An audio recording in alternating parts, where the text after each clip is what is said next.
Corintios capítulo 2, estamos ya en esta parte final del capítulo 2, del verso 13, aunque vamos a leer desde el 12 hasta el final, y vamos a añadir el capítulo 3 hasta el verso 4.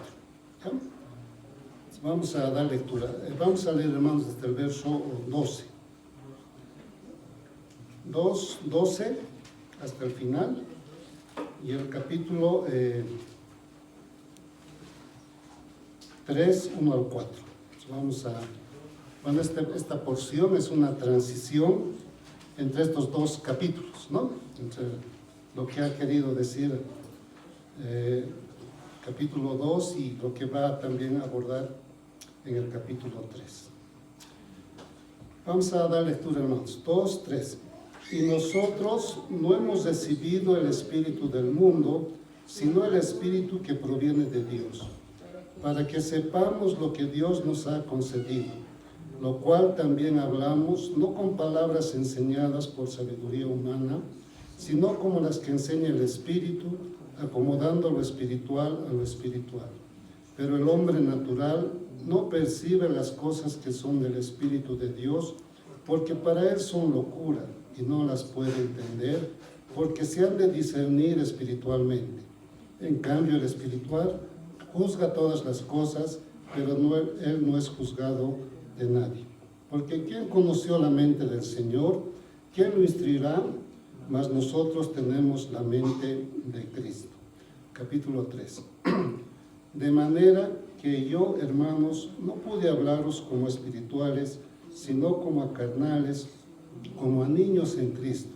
Os di a beber leche y no vianda, porque aún no erais capaces ni sois capaces todavía. Porque aún sois carnales, pues habiendo entre vosotros celos, contiendas y disensiones, no sois carnales y andáis como hombres. Porque diciendo el uno, yo ciertamente soy de Pablo, y el otro, yo soy de Apolos, ¿no sois carnales? Pues vamos a leer hasta ahí, hermanos, hasta el verso 4. Vamos a agradecer.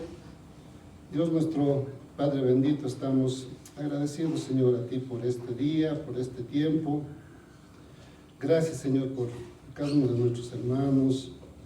Oramos, Señor, por sus vidas, por todas nuestras familias.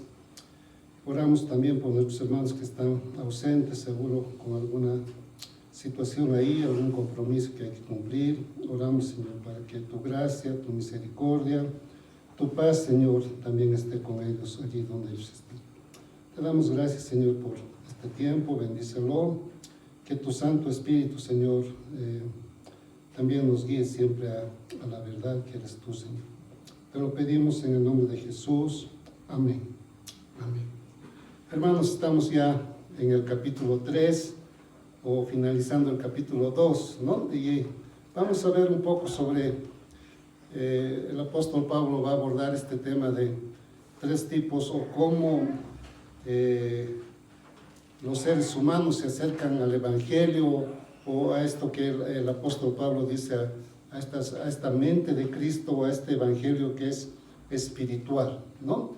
Y ahí va a presentar este asunto de la mente de Cristo, cuando va a hacer esa relación con el hombre espiritual, ¿no? Entonces, tres tipos de personas ahí, el hombre natural, el hombre espiritual, o el ser humano, ¿no? El ser humano natural, el ser humano espiritual y el ser humano carnal, ¿no? Muy interesante cómo el apóstol Pablo aquí va a argumentar. Ya en los capítulos anteriores ha presentado un argumento, ¿no? Estos 4 primeros capítulos, hermanos, ahí tal vez el tema central es la división en Corinto, y en torno a eso está tratando el apóstol Pablo de arreglar algunas situaciones ahí, ¿no? Les ha dicho ahí que en el capítulo 1 que la gracia del Señor, ese llamado del Señor, no está fundamentado en algún mérito humano, ¿no? No es porque nosotros somos de una raza o de una nación, o porque somos, en el caso de Corinto, ¿no? Amaban mucho la retórica, la filosofía, ¿no? No somos muchos filósofos, dicen, no somos todos sabios, no somos nobles, no somos de cuna. Somos gente común que ha servido al Señor, y el Señor nos ha rescatado, nos ha incluido a su familia. y no hay ningún mérito humano, ¿no? No es lo que nosotros hacemos para alcanzar la gracia del Señor, ¿no? Y ese mensaje del Señor, va a decir, no está basado en la filosofía humana, en esa manera que los hombres tienen para comunicar verdades, ¿no? Sino está fundamentada en la sabiduría de Dios, el mensaje de la cruz de Cristo, ¿no? Eso es muy lindo ahí, cuando el apóstol Pablo dice, Cristo es poder y sabiduría de Dios, ¿no? Entonces, tal vez eso es como un antecedente para esta parte final, porque está diciendo, ahí está argumentando, ¿no? Desde el verso 12, cuando dice ahí que y nosotros no hemos recibido el espíritu del mundo, ¿no? Sino el espíritu que proviene de Dios, para que sepamos lo que Dios nos ha concedido, ¿no? Eso está ahí en el capítulo 2, verso 12 y al 13. Entonces, primero va a abordar este asunto de este hombre espiritual, ¿no? Bueno, primero vamos a hablar del hombre natural, desde el verso, los versos siguientes, ¿no? Vamos a hablar del hombre espiritual y el hombre carnal, ¿no? Entonces, podemos ver ahí que el apóstol Pablo está recalcando algunas situaciones ahí, porque en el verso 16 tal vez va a poner el fundamento, ¿no? Va a decir, bueno, está hablando del Señor y va a decir que nadie ha enseñado al Señor, nadie le puede enseñar al Señor, ¿no? Porque dice, ¿quién conoció la mente del Señor? Y ahí la respuesta es bien obvia, ¿no? Nadie, ¿no? Nadie conoce la mente del Señor. ¿Quién le instruirá? ¿No? ¿Quién le puede enseñar al Señor? Nadie, ¿no? Mas nosotros tenemos la mente de Cristo, ¿no? Entonces está primero hablando ahí al hombre espiritual, ¿no? Que tiene esta mente de Cristo. Hermanos, los creyentes tenemos al Espíritu Santo, ¿no? Hemos hablado un poco de eso, que el Señor no nos ha abandonado, no nos ha dejado su Espíritu Santo. Y el Espíritu Santo habita en todos los creyentes, ¿no? Y hemos visto también eso, que el Señor no hace acepción de personas, está en todos los creyentes, está en todos nosotros, ¿no? Pero también está cumpliendo una función, ¿no? En el mundo, hermanos, hemos dicho, ¿por qué este mundo? No sé, y una vez esas actitudes, ¿no? O ese pensamiento de algunos hermanos, de algunas personas que dicen, tanta maldad, todo está mal, ¿no? ¿Y por qué de una vez este mundo se cae, no?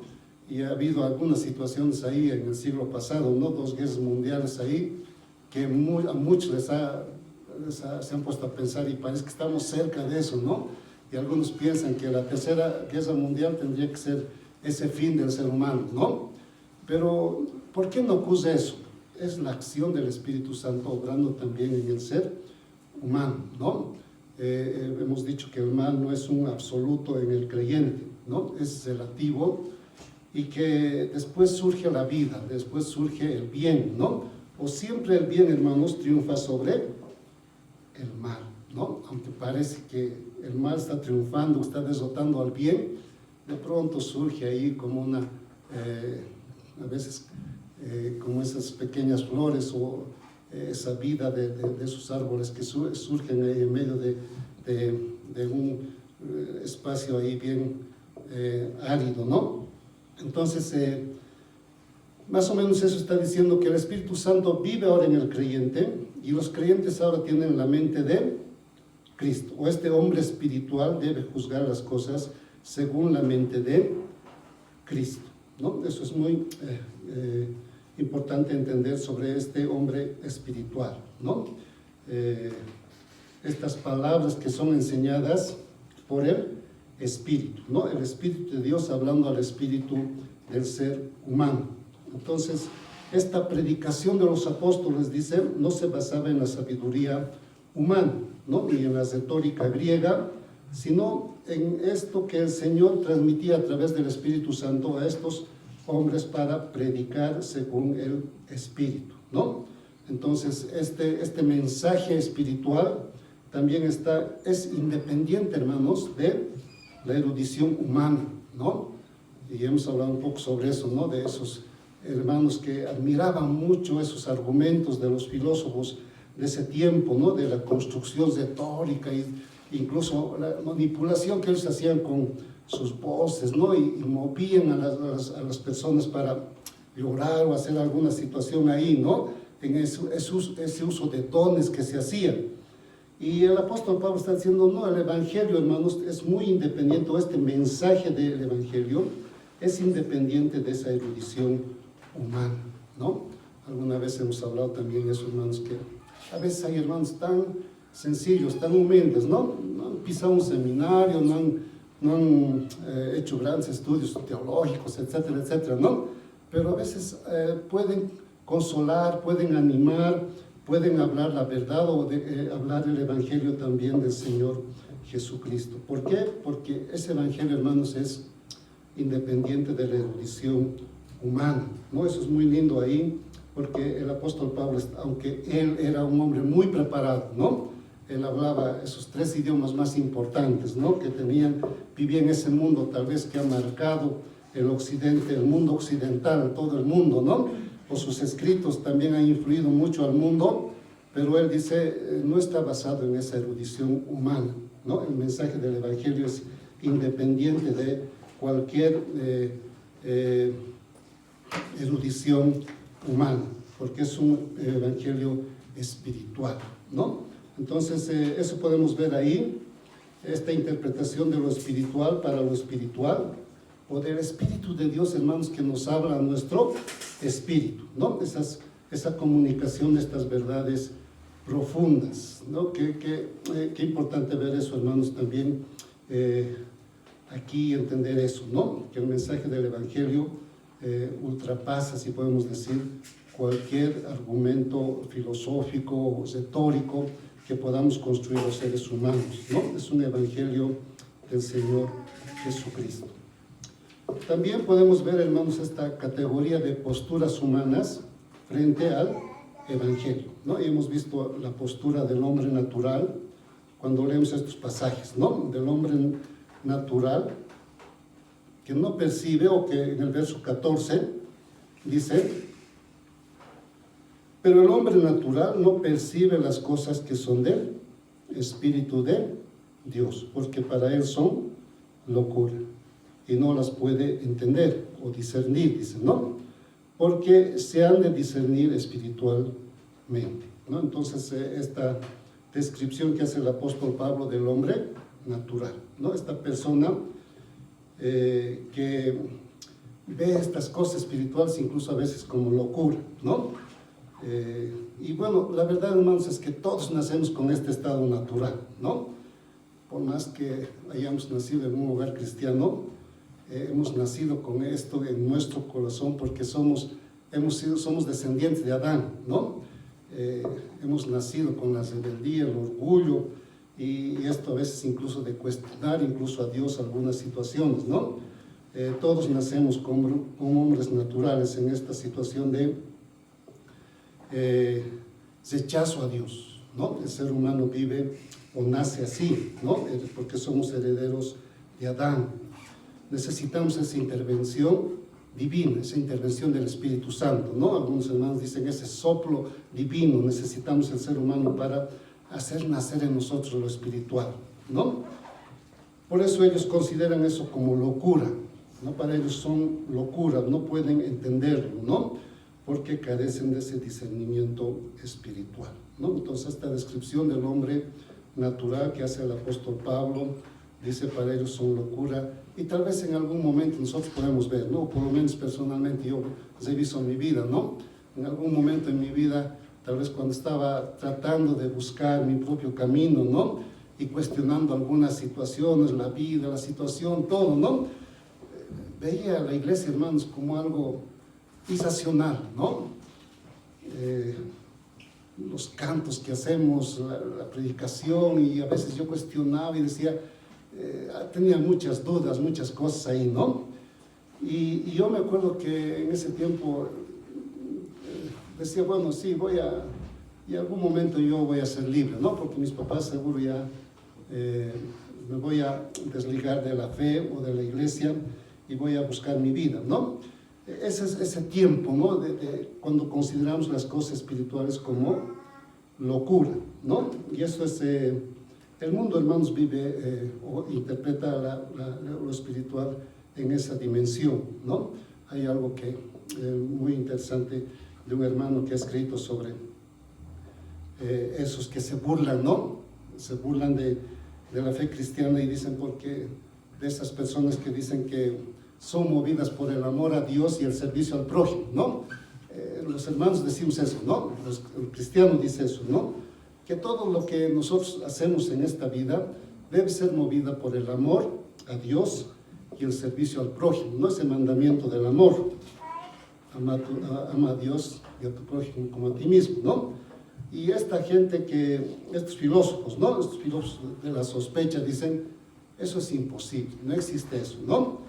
Porque los hombres somos movidos más por bueno, esos tres también son judíos, ¿no? Que han influido al mundo. Marx, ¿no? Pero él dice, no, el ser humano es movido, o las cosas que hace es movido por su interés económico, ¿no? Todo es económico, ¿no? Trabajamos, ¿por qué? Porque necesitamos dinero, ¿no? Queremos algo porque necesitamos lo económico. Lo económico es lo más importante, ¿no? Para Marx. Bueno, hay otro que dice Freud, también este es un judío.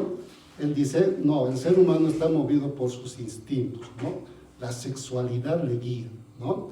Ese instinto de preservarse, es lo que le mueve para hacer las cosas, ¿no? Y hay otro que Nietzsche, que también era judío, pues no es judío él, pero es hijo de pastor, ¿no? Nietzsche era, y se volvió loco también, es el que acuñó esa frase, Dios está muerto, ¿no? Que algunos dicen que esa frase, hermanos, no sacó de sus razonamientos, ¿no? Sino sacó de un himno que se cantaba en la iglesia, donde hablaban de Jesús muerto, ¿no? Y cuando decían Dios ha muerto. Y Nietzsche dice, hermanos, que nosotros no somos movidos por ni el dinero, cuando también se burlan, ¿no? Del amor a Dios y al prójimo, el servicio al prójimo. Nietzsche dice, nosotros somos movidos por el poder. Nosotros queremos poder, queremos dominio, ¿no? Queremos dominar a nuestra esposa, la esposa al marido, a los hijos. Somos movidos por el poder, ¿no? No existe eso del amor a Dios o el amor al prójimo, ¿no? Entonces, podemos decir que esos están en esa categoría que el apóstol Pablo tal vez diría, ¿no? Estamos hablando aquí del hombre natural, que percibe las cosas del Señor como una locura, ¿no? Es locura para ellos, ¿no? El hombre espiritual, hermanos, es aquel creyente maduro, aquel creyente maduro que tiene al Espíritu Santo, y dice ahí en el verso 16, ¿no? Tiene la mente de Cristo, ¿no? O tiene esa mente del Señor, ¿no? Esa mente del Señor Jesucristo, y juzga y tiene entendimiento de todas las cosas desde esa perspectiva de la mente de Cristo. Ahora, no somos comprendidos por eso, por el mundo, ¿no? Porque, otra vez, ¿no? Esos maestros de la sospecha que siempre están cuestionando, ¿no? Y diciendo, no, todo lo que te mueve es el dinero, o todo lo que te mueve es el sexo, ¿no? O todo lo que te mueve es que estás buscando poder, control, que es manipular, que es dominio, ¿no? Y a veces nosotros, la mente de Cristo dice, no, lo que debe movernos es el amor a Dios y el servicio al prójimo, ¿no?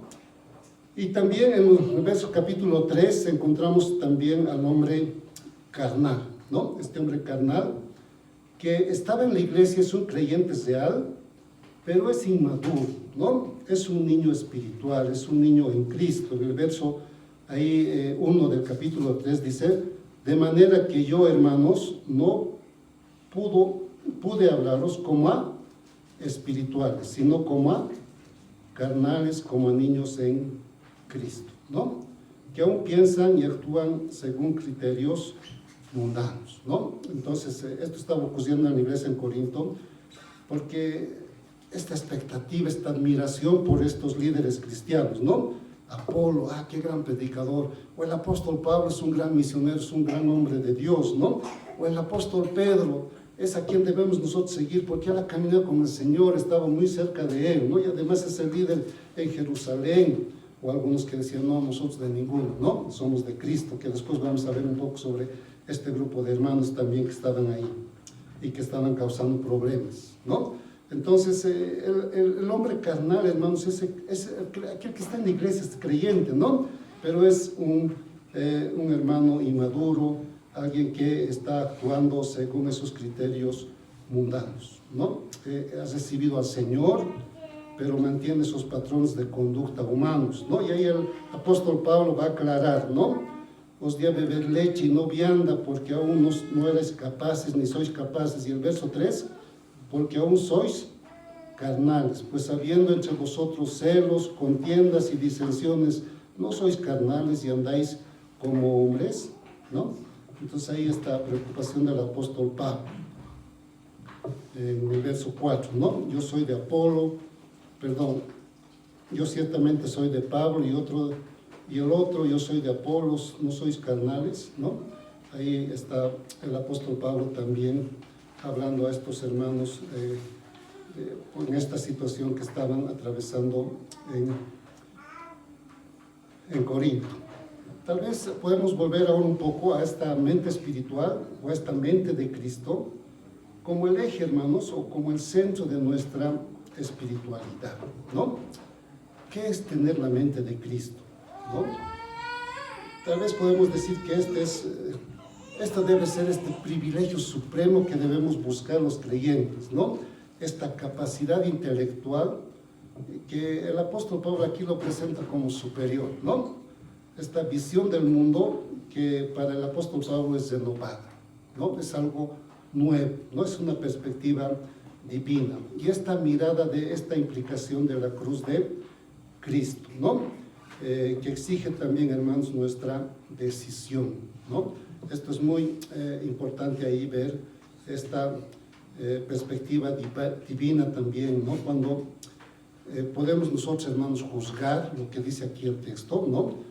Esta mente espiritual que nos da esta capacidad para juzgar lo espiritual de aquello que es carnal, incluso de aquello que es mundano, si podemos decir, ¿no? O natural. Y eso es muy importante, hermanos, ¿no?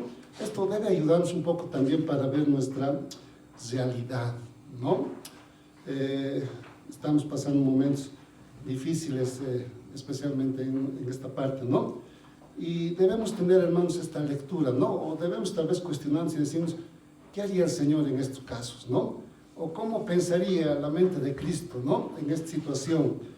Y a veces, en esta semana, justo estamos ahí con algunos pastores, ¿no? Nosotros nos reunimos, tenemos, participo de un seminario, yo, ¿no? Y ahí enseñamos, y hay un tiempo de descanso donde los pastores se reúnen, ¿no? Y justo no sale, siempre sale ese tema, ¿no? De lo político y de todo, y cuando uno les escucha, ¿no? Unos con una postura, tal vez, ya es mucho, ya Rodrigo Paz tiene que sacar, ya sabemos, ¿no? Tiene que poner orden, y al otro lado también, ¿no? Cómo nosotros vamos a alentar eso, ¿no? ¿Acaso nosotros no servimos al príncipe de paz? Y a veces uno está ahí con esas posturas, ¿no? Y, hermanos, necesitamos nosotros tener esta perspectiva divina, ¿no? Que significa ver la realidad desde los ojos del Señor Jesucristo, desde la mente de Cristo, ¿no? Sin caer en esas posturas tal vez tan radicales, ¿no? Y a veces decir, bueno, a ver, ¿qué pensaría el Señor, ¿no? O ¿qué haría el Señor en estas situaciones? Y también tener este criterio de decisión, ¿no?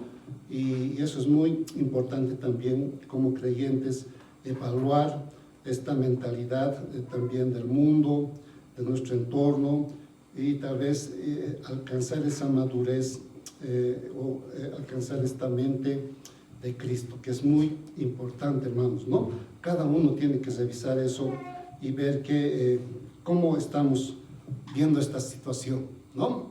Eso es muy importante. El diagnóstico, hermanos, de la carnalidad en la iglesia en Corinto era esta inmadurez, ¿no? Esta inmadurez, este culto a la personalidad, ¿no? Veían estos líderes como celebridades, ¿no? Pablo, Pedro, Apolo, ¿no?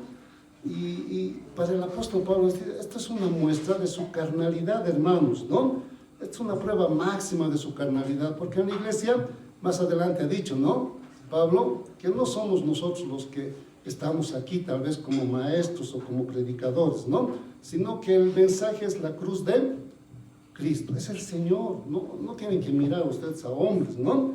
Ese culto a la personalidad, eso están demostrando nomás que ustedes son carnales, ¿no? Y también Pablo va a hablar ahí de ese alimento sólido, ¿no? Esta incapacidad que estos hombres, estos creyentes carnales tenían para las cosas sólidas, ¿no? Dice, les he dado leche, porque ustedes son niños espirituales, ¿no? ¿Cómo van a estar siguiendo actuando así? Esta leche frente a esta comida sólida ahí que el apóstol Pablo va a hablar, ¿no? O también esta presencia de conflictos personales, celos, contiendas, divisiones. Esto está demostrando, les está diciendo ahí su carnalidad, ¿no? Nosotros debemos adoptar la mente renovada, la mente del Señor Jesucristo, ¿no? Entonces, este error de esta espiritualidad que el apóstol Pablo va a llamar carnalidad, está basada tal vez en lo que ellos podían hacer, ¿no? Ellos tenían muchos dones, ellos actuaban en la iglesia y tenían esta manifestación de dones, pero sin una madurez, sin esta mente de Cristo, ¿no? Esto es muy también importante ahí, hermanos, o se puede aplicar también a la iglesia ahí cuando a veces estamos como niños espirituales, ¿no? Y a veces estamos también atravesando estas situaciones ahí o no estamos sabiendo o teniendo ese discernimiento ahí, ¿no? De lo que está ocurriendo en nuestro entorno, no solo social, sino también aquí como iglesia, ¿no? Podemos ir a algunas conclusiones, hermanos, ahí, estas conclusiones y implicaciones prácticas que nos pueden llevar a la madurez o deben llevarnos a la madurez y también a esta predicación de este mensaje, ¿no? Esta belleza del mensaje del Evangelio, hermanos, ¿no? Tal vez volviendo un poco a esta idea de los filósofos de la sospecha, ¿no? Ellos se burlaban de aquellos que decían que todo lo que les movía era el amor a Dios y el servicio al prójimo, ¿no? Y bueno, hay una novela ahí de un autor ruso que es, se llama El Idiota, ¿no? Y el personaje principal es un príncipe, ¿no? Un príncipe que es un príncipe noble, ¿no? Es un solidario, es bueno, un poco ingenuo, ¿no? Y todos en la sociedad ahí se burlan de él, ¿no? Pero nunca le dicen, ¿no? Pero se burlan porque es muy estúpido, ¿no? Como para ser un gobernante hay que ser. Y bueno, el autor es un autor cristiano, bueno, está reflejando a Cristo, ¿no? Es un autor cristiano y el idiota es un reflejo de Cristo, ¿no? Y a veces el mundo, hermanos, ve el Evangelio, Pablo usa ese término, ¿no? Como locura, pero seguramente tal vez en algún contexto de estos filósofos podríamos decir, bueno, como se burlaban de ese idiota, ¿no? Que era un hombre bueno, ¿no? O en la novela ahí los reflejan como un hombre bueno. Que nosotros, hermanos, podemos aplicar a esta vida de madurez, a esta mente de Cristo, ¿no? Y podemos rescatar esa belleza que tiene el Evangelio y podemos aplicar a nuestro mundo, ¿no? A ese tipo de vida de creyente que debemos tener, pero también esa construcción, hermanos, de una sociedad nueva, ¿no? Cuando yo veía a los pastores discutir, y bueno, tal vez el Señor por su gracia nos ha dado esa visión, ¿no? De entender, hermanos, que ambos modelos han fracasado, ¿no? Y hay ejemplos para decir, mira este caso, mira este otro caso, ¿no? Había unos hermanos ahí que se tenían una postura más de izquierda, como decimos, ¿no? Yo decía, sí, está bien, hay cosas buenas, ¿no? Ahí hay que ver a los pobres, hay que distribuir, así que sí está bien, ¿no? Y en el otro lado también hay cosas buenas, ¿no? La libertad, por ejemplo, ¿no? No queremos que nos el Estado no sea tan poderoso, ¿no? Queremos cierto espacio también para nuestra independencia, o algunas cosas ahí, ¿no? Y yo decía, ambos lados tienen cosas buenas, y bueno, es algo personal, ¿no? Y yo decía, pero también hay cosas que han fracasado en la historia, ¿no? Ejemplos, ¿no? Ejemplos ahí tan, incluso actuales. ¿Qué queremos para nuestro país, no? Y a veces, hermanos, esta situación de madurez en el creyente, ¿no? Yo me preocupo mucho cuando pastores salen, ¿no? Y ahí en las redes y todo, pidiendo, exigiendo que de una vez haya algo, ¿no? Hermanos, cuando hay algo, más algo vamos a estar ahí con muertos y todo, y nosotros alentando eso, ¿no? Yo también veo eso con mucha preocupación. Pero eso es una cuestión aparte, hermanos, ¿no? Lo que necesitamos, hermanos, es este llamado a la madurez y al rescate de esta pureza del Evangelio. En esa novela, ese príncipe tiene una frase, ¿no? Dice, la belleza va a salvar al mundo, ¿no? Es una novela muy linda ahí, ¿no? Y esta acepción es a Cristo. Cristo es lo más bello, ¿no? O el Evangelio es lo más bello. Y ese Evangelio, hermanos, puede salvar al mundo. Esa es la idea de la novela, ¿no? Lo primero que podemos decir, hermanos, para adoptar esta madurez y este rescate de esta belleza del Evangelio es la dependencia del Espíritu Santo. Esta transmisión que hace el Espíritu Santo a nuestro espíritu, ¿no? O esta dependencia de ese espíritu que debe ser absoluta. Nosotros debemos buscar, hermanos, esa guía del Espíritu Santo, ¿no? O pensar en nosotros, ¿cómo pensaría el Señor, no? ¿Cómo haría este hombre espiritual de Pablo, ¿no? Con esa mente de Cristo. Esa dependencia del Espíritu Santo. También este crecimiento que es progresivo en el creyente, que es algo que nosotros podemos trabajar, ¿no? Esta santificación que es progresiva. El Señor, hermanos, ya nos ha hecho santos, a todos, ¿no? Cuando el Señor ha venido a vivir a nuestra vida, nos ha hecho santos. Y a veces pensamos ya, es que yo todavía sigo mintiendo, sigo haciendo cosas, ¿no? No, hermanos, es una santificación posicional, ¿no? No está basado en lo que nosotros hacemos, sino en lo que Él ha hecho por nosotros. Ya nos ha hecho santos. Pero hay una santificación progresiva, un crecimiento progresivo, ¿no? Cuando el Espíritu Santo nos habla a nuestro corazón y nos dice, para, ¿no? Por ahí no es, ¿no? Y a veces tenemos una lucha interna en nuestro corazón y diciendo, ¿no? No es que yo quiero, ¿no? Y a veces estamos en ese conflicto entre eso que el Señor nos ha transmitido a través de su Espíritu Santo y nuestros deseos o nuestros anhelos, ¿no?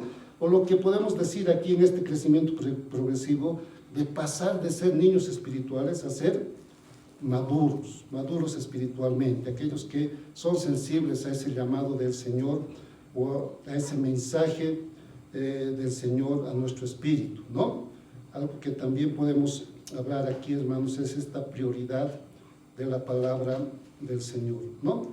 Esta obra del Espíritu Santo es dar entendimiento, ¿no? De las cosas contenidas en la Escritura, ¿no? Animamos, hermanos, para la meditación de la palabra del Señor. Tengan un tiempo, tendremos un tiempo, ¿no? Voy a leer la palabra un tiempo, ¿no?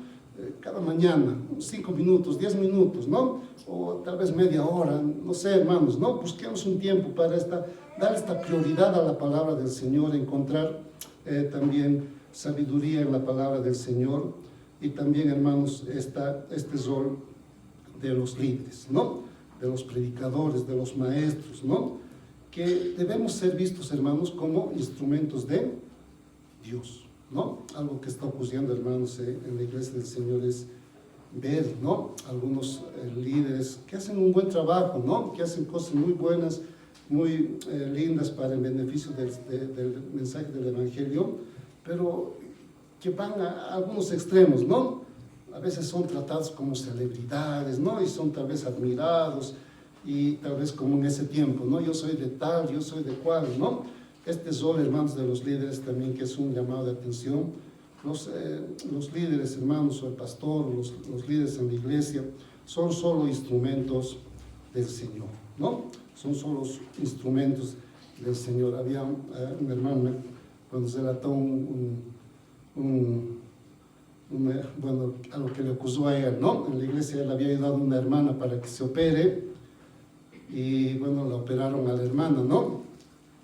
Y la hermana muy agradecida venía al pastor y le decía, pastor, muchas gracias, ¿no? Gracias porque me he operado y usted me ha ayudado tanto, ¿no? Y el pastor un poquito ya notó que eso estaba pasando del límite, ¿no? Y dijo, hermana, ¿a quién tienes que agradecer, no? Cuando tienes que agradecer al doctor o a los instrumentos, ¿no? O a los instrumentos que le han hecho la operación. Y ella decía, no, tengo que agradecer al doctor, ¿no? Él me ha operado, ha usado los instrumentos. Y lo mismo es, hermana, aquí, ¿no? El Señor solo nos ha utilizado a nosotros como sus instrumentos, ¿no? No puede, es ilógico, hermanos, ¿no? Alguien agradeciendo a los instrumentos, a las tijeras, no sé, a las cosas que usan los médicos, ¿no? No, uno va y agradece al médico, ¿no? Por la operación. Lo mismo es, hermanos, aquí en esta función que tenemos los líderes de servicio, ¿no? Y solo somos instrumentos al servicio del Señor y también de nuestros hermanos, ¿no? Entonces podemos tal vez ver eso como una conclusión, estas implicaciones prácticas. Hermanos, necesitamos cada vez depender de la obra del Espíritu Santo, ¿no? Necesitamos también involucrarnos intencionalmente en ese crecimiento progresivo, ¿no? De santificación. Hermanos, hemos sido añadidos a la familia del Señor para buenas obras, ¿no? No somos salvos por obras, pero somos salvos para buenas obras, ¿no? Alguna vez hemos dicho que nosotros debemos dar esas señales del reino de Dios, ¿no? Que donde haya conflictos, hermanos, no seamos parte nosotros más, ¿no? Nosotros más ahí metidos. Donde hay problemas, ya más problemas, ¿no? Más leña. No es, eso no es, hermanos, no es de un creyente maduro, ¿no?